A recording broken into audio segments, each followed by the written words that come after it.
নমস্কাৰ বন্ধু বান্ধৱীসকল, ৰাতিপুৱাই আহিলোঁ আপোনালোকৰ ওচৰত কেইটামান মোৰ মনৰ কথা ক'বলৈ। আৰু কালি পৰহি যিকেইটা মই ভিডিঅ' দিছোঁ একদম মন খুলি ভিডিঅ'টো মই দিব পৰা নাই, মন খুলি কথাখিনি ক'ব পৰা নাই। সেয়েহে আজি ভাবিলোঁ ঘৰৰ পৰাই যিহেতু ভিডিঅ'টো আৰম্ভ কৰোঁ। কথাটো কি জানে, ৰাতিপুৱাতে উঠিলোঁ, গা পা ধুই পেলাই দেওবাৰৰ পৰা আজি মূৰ ধুইছোঁ। তাৰপিছত ভগৱানৰ ওচৰত চাকি বাতি জ্বলাই লৈ মই বোলো কওঁ কথাটো। কিমান গ্ৰহণযোগ্য নাজানো এইটো অৱস্থাত এইটো কথা কোৱা। কওঁ শুনকচোন। বোলে হয়, মোৰ ল'ৰাটোৱে বহুত মদ খায়, সি আহি পেলাই এক্সিডেণ্ট কৰিছে। তেতিয়াও মই মানি লওঁ ন, কিন্তু আপোনালোকে নাভাবিব বোলে নিজৰ ল'ৰা কিবা কথা লুকুৱাবলৈ বিচাৰিছে, সেইটো কেতিয়াও নহয়। কথাটো এনেকুৱা ধৰণৰ, সেই ল'ৰাটো ৰাতিপুৱাতে উঠে, 6টা বজাতে উঠি জিমত যায়। তাৰ পৰা আহি যোনদিনাখন এক্সিডেণ্ট হৈছে, এনেই সদায়তো জিমত যায়, যিদিনাখন এক্সিডেণ্ট হৈছে তেওঁলোকৰ মালিকৰ নগাঁও গৈছে। নগাঁৱৰ পৰা সুন্দৰকৈ আহিলে। সেইদিনাখন খেল আছিলে ইণ্ডিয়াৰ, দেওবাৰে। খেলত খুব ৰাপ তাৰপিছতে বৌয়েকহঁতক কৈছে কি, মালিকৰ ঘৰৰ মানুহক কৈছে, মই বিয়ালৈ যাম, মই ইয়াতে নামি দিম বুলি কৈছে, মই আৰু তালৈ নাযাওঁগৈ। ঠিক আছে। ককায়েকেও ককায়েক বুলিয়ে কৈছোঁ আৰু মালিককে তেওঁ বহুত দাদা কয়, আৰু বৌয়েককো। মালিকেও পইচা দিলে, বৌয়েকেও দিলে। দি পেলাই সেই ল'ৰাটোৱে কি কৰিছে জানেনে, কামাখ্যা মন্দিৰত গৈছে সি কাঁহৰ কাঁহী বাতি আনিবলৈ। কাঁহৰ কাঁহী বাতি আনিছে, কি আনিছে নাজানো, আৰু তাত সি নিজেহে কৈছে কথাটো। তাৰপিছত অন্নপ্ৰশন খাবলৈ গ'ল। কি এনে বস্তু খালে সেই ল'ৰাটোৱে অন্নপ্ৰশনত যে সি গাড়ী চলাই আহোঁতে তাৰ টোপনি গ'ল। আৰু আহিছে, কি খাইছে নাখাইছে সেইটো নাজানো। এক্সিডেণ্টৰ 5 মিনিটৰ আগত, 5 মিনিট বা খুব বেছি 3 মিনিটৰ আগত মোক ধুনীয়াকৈ ফোন কৰিছে। তাৰপিছতে কৈছে, মই বোলো কিয় মোক মিছ কল দিছিলি? কৈছে, নাই তোৰ তাত লাগিলে। সি হয়তো কাৰোবাক লগাইছিলে বা কি নাজানো আৰু। শুই থাক বুলি কয় দেই। মোৰ অলপ টোপনিৰ খেলি মেলি হ'লে সি বহুত চিন্তা কৰে।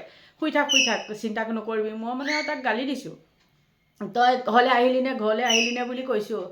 তাৰ পিছ মুহূৰ্ততে কৈছে যে লাৰুৰ এক্সিডেণ্ট হৈছে, মেডিকেলত আছে, পুলিচে ফোন কৰিছে। সদায় ভগৱানৰ ওচৰত এইটোৱেই চাওঁ, শোৱাৰ সময়ত এইটোৱে কওঁ, যাতে মোৰ তেনেকুৱা ফোন যাতে মই কেতিয়াও শুনিবলৈ নাপাওঁ। আৰু যিটো ভয় কৰোঁ মোৰ সেইটোহে হ'ল।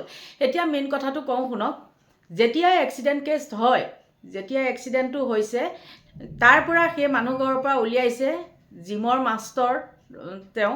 তাতে সি জিম কৰে। আগতে সিও কোচাৰ আছিলে। তাৰপিছতে কি হ'ল জানেনে, তাৰ লগত যিমানকেইটা ল'ৰা ভাল, সেই ল'ৰাকেইটাৰ খং আজি এসপ্তাহমানৰ পৰা সি এৰি দিছে।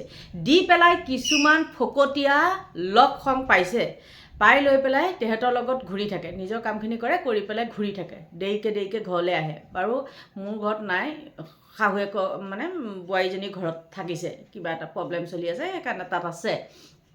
তাৰপিছত সিহঁতে যেতিয়া খবৰ পাইছে তাৰ লগৰটো যিটো হৈছে, সেইটোৱে মূৰত পাইছে। মই তাক অকাই পকাই প্ৰশ্ন কৰিছোঁ। আৰু আপোনালোকে ভাবিব যে এই ল'ৰাটোৰ লগত এই ল'ৰাটো ফুৰেনে, এনেকুৱা। তাৰপিছতে মোৰ সেইটো সময়ততো মাথাটো ঘূৰাইছে মেডিকেলত। মই তাক দেখি হতভম্ব।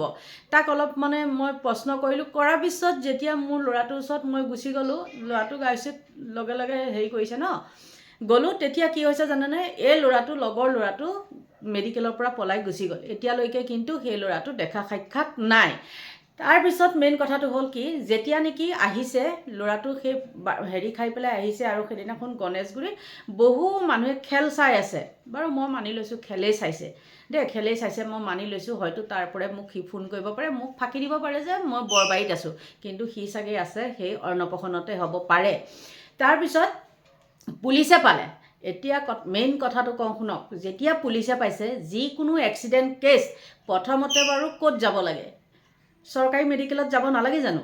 গণেশগুৰিত কেছটো হ'লে GMCত যাব লাগেনে নাই কওকচোন? কিন্তু সেই পুলিচে কি কৰিছে জানেনে, প্ৰাইভেট মেডিকেল এখনত ভৰ্তি কৰিছে। নকওঁ এতিয়া মই সেই মেডিকেলখনৰ কথা। প্ৰাইভেট মেডিকেলখনত ভৰ্তি কৰিছে। কৰাৰ পিছত ডক্টৰতকৈ পুলিচৰহে আমাক ঘনে ঘনে ফোন, আহি পাবই লাগে। গৈ পালোঁগৈ। তাৰপিছতে মোক গাড়ীৰ চাবিটো দিলে। দিয়াৰ পিছত কৈছে আৰু থানালৈ মাতিছে। ক'ত সেইটো সময়ত থানালৈ যাব পাৰোঁ? নাই, গ'ল। তাৰ পিছত ক্ৰমান্বয়ে ৰহস্য আহি পৰিছে। এতিয়া যিখন মেডিকেলত ৰাখিছে সেই মেডিকেলখনৰ ৰাতিটো এক ৰাতি ভাড়া কিমান জানেনে? 21,000 টকাকৈ। বাৰু টকাটোৱে মেইন নহয়, কিন্তু মানে কি ক'ম আৰু আপোনালোকক, সেইকাৰণে কৈছোঁ মই মন খুলি কথাখিনি মানে মই ক'ব পৰা নাই। এতিয়া মানে কি হৈছে আপোনালোকেতো গম পায়েই প্ৰাইভেট মেডিকেল মানে কেনেকুৱা ডকাইতি। তথাপিও কিন্তু গুৱাহাটীত নাম্বাৰ 1 ডকাইতি এইখন মেডিকেলেই, মই ক'লোঁ। আৰু কি কাৰণে বাৰু? মই কোৱা কথাটো মিছা নেকি বাৰু? চাবচোন আপোনালোকে ভাবি। যিকোনো এক্সিডেণ্ট কেছ যাব লাগে ক'ত? GMCত, আৰু নিছে তাত।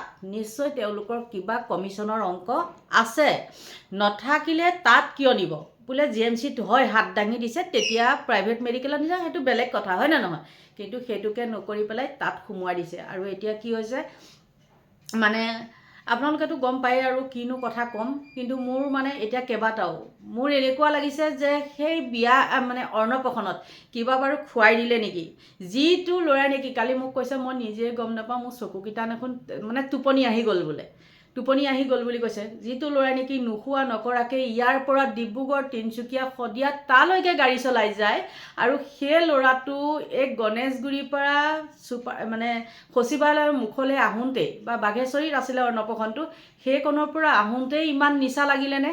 নিচা মানে কি নিচা লাগিলে যে সি ইমান টোপনি আহিছে? সেইটো এটা ৰহস্য কথা। এইখিনিকে মই ক'লোঁ, আৰু কিনো ক'ম, মানে মনটো বহুত বেয়া জানেনে। যিমানে বেয়া নহওক, যিমানে যি নহওক, ল'ৰা ছোৱালীৰ কথা কৈছোঁ, মা নহয় জানো? আৰু কালি মই কথাখিনি কোৱা নাই, কালি যেতিয়া মই তাত গৈছোঁ, সি মোক কি কৈছে জানেনে? ৰুণজুন হেৰি কি হ'ল, তই ভিডিঅ' বনাইছনে নাই? তই চাগে মোৰ ল'ৰাটো এক্সিডেণ্ট হৈছে বুলি কৈছ। মই কথাটো কালিও কৈছোঁ, কিন্তু আজি মই মানে মোৰ নিজৰ ঘৰৰ পৰা কৈছোঁ কাৰণে আপোনালোকৰ ওচৰত এইখিনি কথা ক'লোঁ। আৰু এতিয়া ভাবিছোঁ পেটৰ অপাৰেশ্যনটো হ'ল, যিকোনো মুঠতে এটা অপাৰেশ্যন কৰিবলৈ গ'লে তাত 55,000ৰ তলত নায়েই, যিকোনো বুলি কৈছোঁ। আৰু মেডিচিনখিনিতো মেডিচিনেই। গতিকে এতিয়া ভাবিছোঁ আজি চাই লওঁ, আজি বৃহস্পতিবাৰ, মই যিহেতু ভিডিঅ'টো কৰিছোঁ বৃহস্পতিবাৰ, আজি যিহেতু চাই লওঁ মই, যদি তেওঁলোকে পেটৰ অপাৰেশ্যনটোৰ লগতে সেইটো কৰিব পাৰিলেহেঁতেন, ল'ৰাটো মোৰ বহুত সুস্থ সবল। কিন্তু সি কৈছে মোৰ হাতটো কেতিয়া কৰিবি? মোক লগত ধুনীয়াকৈ কথা পাতিছে। মই কৈছোঁ ৰচোন ভাইটি, এইটো কৰিছে কাৰণে বোলে এইটো হেৰি হোৱা নাই, মানে কৰিব পৰা নাই বুলি তেওঁলোকে কৈছে নহয় মই হাতটো কৰোঁ এনেকৈ কৈছে। মই বোলো সেইটো হাতটো বোলে এসপ্তাহৰ পিছত কৰিলেও বোলে এওঁলোকৰ একো নহয়। এতিয়া মই ভাবিছোঁ কি জানেনে, আপোনালোকে মতামত দিবচোন। আজি মই গৈ লওঁ, তাত গৈ লৈ পেলাই কি হয় নহয় চাওঁ। যদি কয় বোলে 10 দিনমানৰ পিছতহে হাতটো কৰিব লাগিব, তেন্তে হ'লে মই তাক GMCলৈ লৈ যাম। বাৰু আপোনালোকৰ কি মতামত আপোনালোকে ক'বচোন। ইমানো আমি ধনী মানুহ নহয়, ডেইলি কৰা ডেইলি খোৱা, আৰু আমাৰো ইমান টকা পইচা নাই, আপোনালোকে গম পায়। ঘৰ চৰ বনাই পেলাই কামেই 2 মাহমান বন্ধ কৰি ৰাখিছিলোঁ। ভাবিছিলোঁ কি ঈদৰ পিছত ঘৰ বনাম, কিন্তু এতিয়াতো এয়াই আপোনালোকে দেখিছে।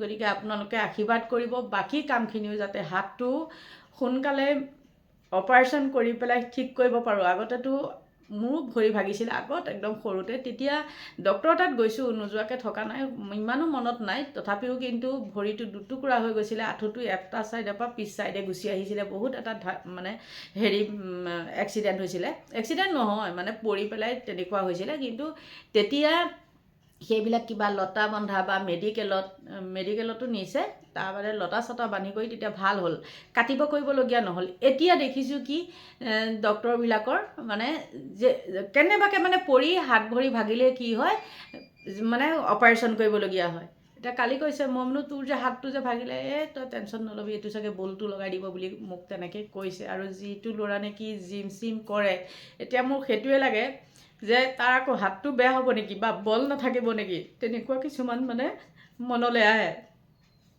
গতিকে আৰু ভিডিঅ'টো দীঘল নকৰোঁ দিয়কচোন। কথাখিনি মানে মোৰ আজি অলপ স্পীডটো কম হৈছে, সেইটো কাৰণে আপোনালোকে অশান্তি নাপাব, মনৰ কথাখিনিয়ে ব্যক্ত কৰিলোঁ।